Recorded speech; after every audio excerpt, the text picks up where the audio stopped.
Question pour Pablo, on va commencer avec Karim. Président, bonjour. Juste savoir un petit peu, on est le 11 janvier, il reste encore beaucoup de temps au niveau de ce mercato. L'OM a démarré dans le sens des arrivées. Est-ce que par rapport notamment à ce que nous a dit le coach Gattuso, qu'il y avait certains besoins au sein de l'effectif, est-ce que vous êtes optimiste pour la suite de ce mercato avec des arrivées prévues? Bonjour, je reste positif, optimiste en parole que c'est très grande, si on peut la dire. C'est vrai que dans ce moment, on travaille avec des différentes possibilités, spécialement sur la position d'arrière proche, qui peut jouer dans un système à 4 ou à 5. C'est une des priorités maintenant dans la recherche du club. On ne peut pas les cacher, spécialement parce qu'il y a des différents mouvements qu'on a fait pendant les derniers jours. C'est quelque chose que pour nous, au niveau numérique, on est intéressé de chercher, de compléter dans ce type de position. Tristan. Bonjour Pablo. Donc vous avez enregistré la signature de Jean Onana. Vous dites que vous cherchez quelqu'un capable de jouer sur le côté gauche, mais est-ce que vous ne sentez pas le besoin de renforcer un peu la création du jeu en l'absence d'Harit et même de NJ, avec un milieu un peu plus offensif qui est capable de boucher ses trous pendant la CAN et même après de jouer au fil des semaines? Spécialement non.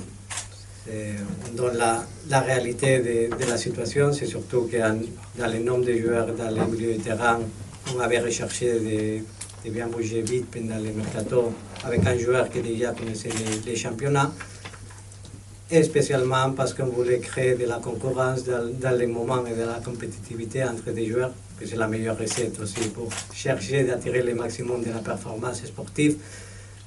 Et après la rentrée de la Coupe d'Afrique, on a plusieurs joueurs qui sont dans cette position et après il y aura de la compétition entre eux. Mais chercher de renforcer l'effectif pour un mois pratiquement depuis aujourd'hui, on ne considère pas que c'est partie de nos stratégies. Flo. Oui, Pablo, bonjour. Concernant d'éventuels départs, est-ce que on parle un peu de Azdin Ounahi, de Pape Gueye, qui ont des situations différentes, voilà. Est-ce que vous pouvez nous faire un point sur ces deux joueurs? Est-ce que vous avez des offres et est-ce qu'ils ont un bon de sortie si jamais il y avait une offre qui vous convienne, qui arrive sur la table? Ce sont des situations complètement différentes.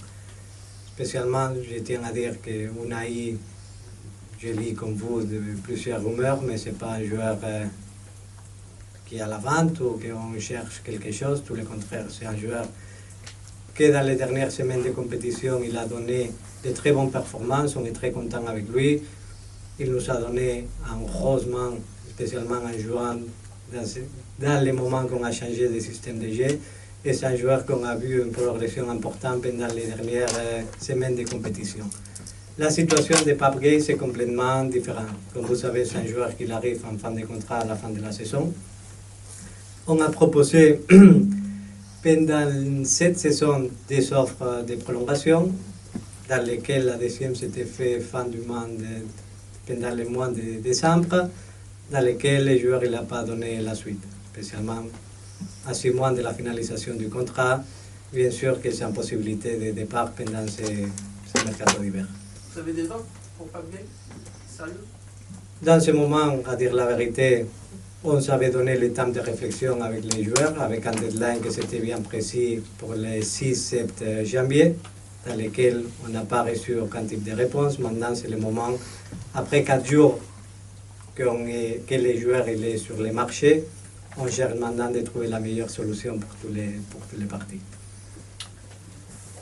Allez Mathieu, on va finir avec toi.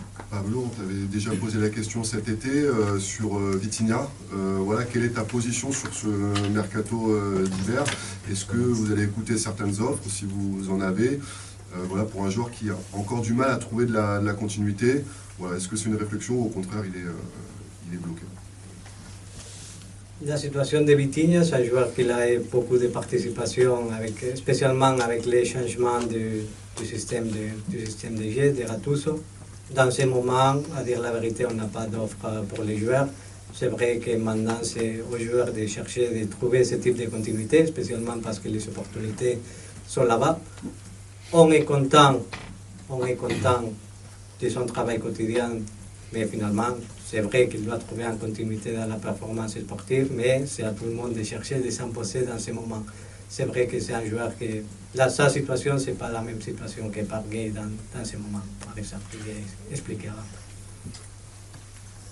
Et si je peux aller, pour rester sur ce thème-là, Pape Gueye est en fin de contrat, Bilal Nadir aussi, me semble-t-il. Il a fait sa première titularisation en Coupe de France. On connaît le potentiel intéressant de ce jeune joueur. Quelle est la position de l'Olympique de Marseille par rapport à ce jeune? On croit beaucoup dans l'avenir de Bilal Nadir, spécialement parce que c'est un joueur qui a beaucoup progressé depuis le commencement de la saison, avec des commences difficiles au club, c'est la vérité. Mais c'est la vérité qu'avec le travail quotidien qu'il a fait, il a cherché de s'imposer dans la hiérarchie. On a une très bonne considération des joueurs. On a proposé une prolongation des contrats. Et c'est vrai que les conversations avancent bien. Et on est très content de lui avoir et on croit beaucoup dans l'avenir et le potentiel qu'il a Bilal Nadir. Je crois que c'est un joueur qui petit à petit est en train de s'imposer et de donner de bonnes satisfactions.